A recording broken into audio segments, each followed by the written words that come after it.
झुग्गियालपुर के प्रधान का इकलौता बेटा है और सारे झुग्गियालपुर में धर्मू को सब सोताराम के नाम से जानते हैं, क्योंकि धर्मू कब और कहां सो जाएगा किसी को नहीं पता। प्रधान के घर में उसकी बीवी सुंदरी और बेटे धर्मू के अलावा धर्मू का एक चचेरा भाई चंदन भी रहता था। चंदन की नजर हमेशा से धर्मू की संपत्ति पर थी।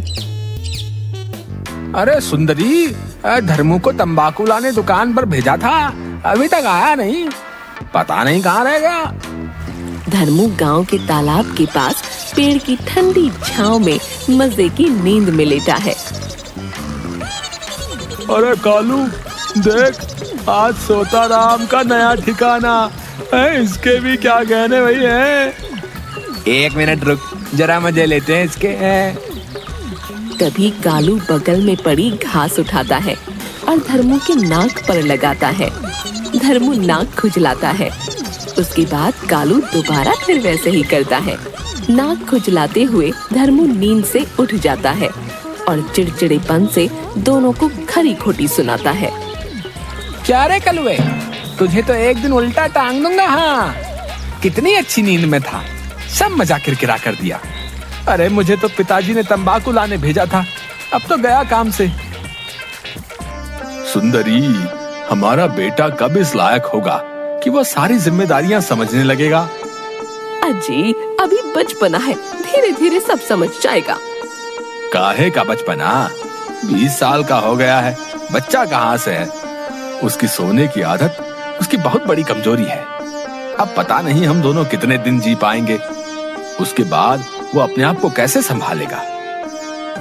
तभी वहाँ चंदन आ जाता है और कहता है, अरे चाचा जी, चाची जी, आप लोग फिक्र क्यों करते हैं? मैं हमेशा धर्मू के साथ रहूंगा, बहुत अच्छे से ख्याल रखूंगा उसका। हाँ, आप फिक्र मत करिए। चंदन सही बोल रहा है जी, धर्मू का भाई उसका ख्याल रखने के लिए ही है। धर्मू की माता की तबीयत बहुत खराब हो गई थी। झुग्गियालपुर के वैद्य धर्मू की मां का उपचार करते हुए, प्रधान जी, बात कुछ इस तरह है कि सुंदरी जी के सीने में सूजन की वजह से इनकी ये हालत हो रखी है, जिसका एक ही इलाज है, खुरखुरी पहाड़ियों में बसे जंगल में पाई जाने वाली वो अद्भुत जड़ी बूटी। लेकिन वहां जाना खतरे से खाली नहीं। खुरखुरी पहाड़ियों पर आदिवासियों का राज है। तो क्या मेरी सुंदरी कभी ठीक नहीं हो पाएगी? हैं? क्या बात कर रहे हो? अरे पिताजी, मैं जाऊंगा उस पहाड़ी पर माँ की जड़ी बूटी लाने के लिए, आप चिंता मत कीजिए। अरे तेरी नींद पूरी होगी तब ना, जब तक तू सोता उठता हुआ आएगा तब तक मेरी सुंदरी सो गई होगी। ये अच्छा मौका है, उन पहाड़ियों और जंगल में इस धर्मू को ठिकाने लगा दूंगा और उसके बाद तो सब मेरा ही होगा। अरे चाचा जी, आप फिक्र ना करो, हैं? मैं धर्मू के साथ जाता हूँ ना, हम दोनों जाकर जड़ी बूटी ले आएंगे और इस सोताराम को जगाता भी रहूंगा। हाँ, मैं जाऊंगा साथ में, ठीक है? चंदन के बिना भी मैं जंगल से जड़ी बूटी ला सकता हूँ, इसकी कोई जरूरत नहीं है साथ जाने की। अरे ऐसे कैसे तू अकेला नहीं जाएगा कहीं, हैं? चंदन साथ जाएगा तेरे, समझा? अगले दिन सुबह सुबह धर्मू और चंदन दोनों खुरखुरी पहाड़ियों की तरफ निकल पड़े। थोड़ी दूर चलने के बाद, अरे यार बहुत देर हो गई यार, चलते चलते यार, थोड़ी देर बैठ जाते हैं यार। थकावट तो हो रही है, चल कुछ देर आराम कर लें। और जैसे ही दोनों एक पेड़ की छांव में बैठे, धर्मू 1 मिनट में ही खर्राटे लेने लगा। अरे सोताराम के साथ आकर गलती तो नहीं कर दी मैंने? चंदन साथ ली हुई पानी की बोतल से पानी उसके मुंह पर डालता है, जिससे धर्मू अचानक से उठ खड़ा होता है। कौन है? सोताराम, चले अब? तुम्हारा हिसाब समझ नहीं आता है, जहाँ पर तशरीफ रखो वहीं पर सो जाते हो क्या? कहाँ सोए हम? चलो चले, अभी बहुत दूर जाना, चलो। वहाँ से चलते चलते रेगिस्तान से होते हुए आगे बढ़ते हैं।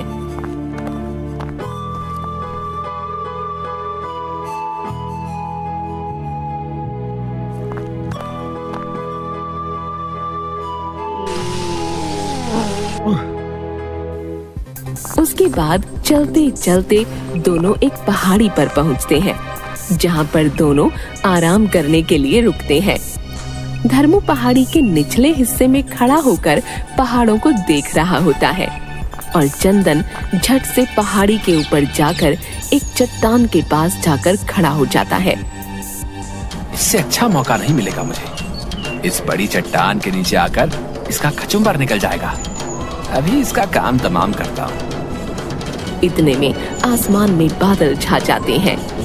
चंदन जैसे ही पहाड़ी के ऊपर से चट्टान नीचे धकेलता है, उसी वक्त धर्मू बादलों की छांव में झट से नीचे लेट जाता है और चट्टान धर्मू के ऊपर से निकल जाती है। चंदन को लगा कि धर्मू चट्टान के नीचे आकर मर गया है। वो खुशी खुशी नीचे आकर उसकी तरफ गया। अरे, ये तो आराम से सो रहा है। इस बार तो तेरे सोने ने तुझे बचा लिया। आखिर कब तक बचेगा? चंदन धर्मू को लात मार कर उठाते हुए, ए सोताराम, उठ, चल आगे चलना है, उठ जा, चल अब। हाँ भाई, चलो चलो। मैं कहाँ सो रहा हूँ। चलो चलो चलो चलो चलो चलो, जल्दी चलो। चंदन और धर्मू दोनों जंगल की तरफ बढ़ते हैं और जंगल में कुछ दूर चलने के बाद, अब ये जंगल आदिवासियों का जंगल लग रहा है। मुझे सावधानी से चलना होगा। ये सोताराम कल मरे सो आज, मेरे लिए तो अच्छा ही है। तभी अचानक चंदन की नजर जंगल में छिपे आदिवासियों पर गई और वो झट से झाड़ियों के पीछे छिप गया। आगे पीछे देखकर, अरे चंदन कहाँ गया? चलो अच्छा है, थोड़ी देर झपकी ले ली जाए। इतने में एक आदिवासी अपने मुंह से बांस का बना जहरीला तीर धर्मू पर चलाता है। धर्मू सोने के लिए नीचे झुक जाता है, जिसकी वजह से तीर सीधा जाकर चंदन को लगता है और चंदन बेहोश हो जाता है।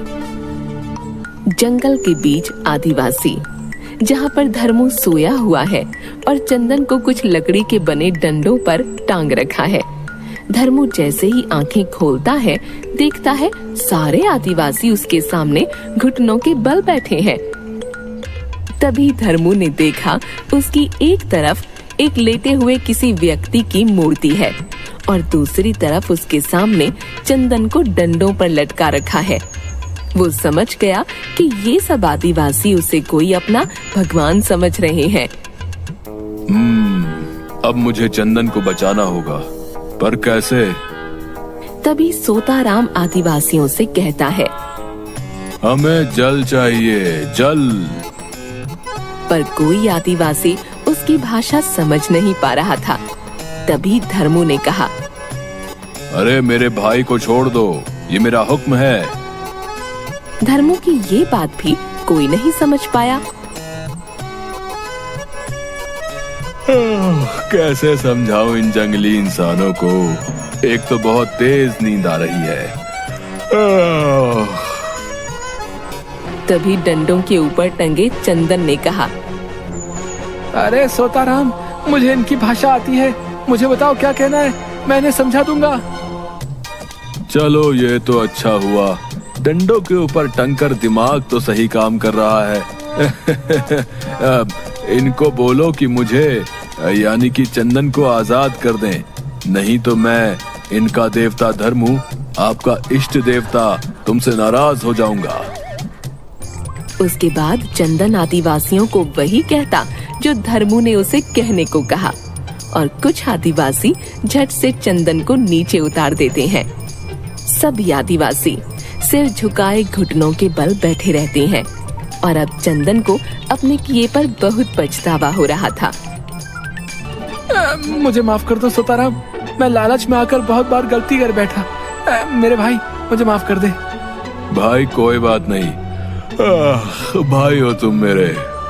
चलो अब जल्दी से जड़ी बूटी लेकर घर निकलना है, माँ पिताजी इंतजार कर रहे होंगे। उसके बाद दोनों पहाड़ी जंगलों में वो जड़ी बूटी ढूंढते हैं और जड़ी बूटी लेकर घर की तरफ निकल आते हैं। चंदन और धर्मू घर पहुंचते हैं। माँ, अब तुम जल्दी ही ठीक हो जाओगी। लीजिए वैद्य जी, जड़ी बूटी लीजिए। अरे वाह धर्मू और चंदन, तुम दोनों ने कमाल कर दिया। ये जड़ी बूटी आज तक कोई हासिल नहीं कर सका था। अरे वैद्य जी, जिसके साथ सोताराम जैसे भाई हो, वो कुछ भी कर सकते हैं। मुझे मेरे बच्चों पर गर्व है। अब मेरा सोताराम अब समझदार हो गया है। अरे पिताजी, सोताराम बोलकर नींद की याद दिलाती। सभी एक साथ हंसने लगते हैं।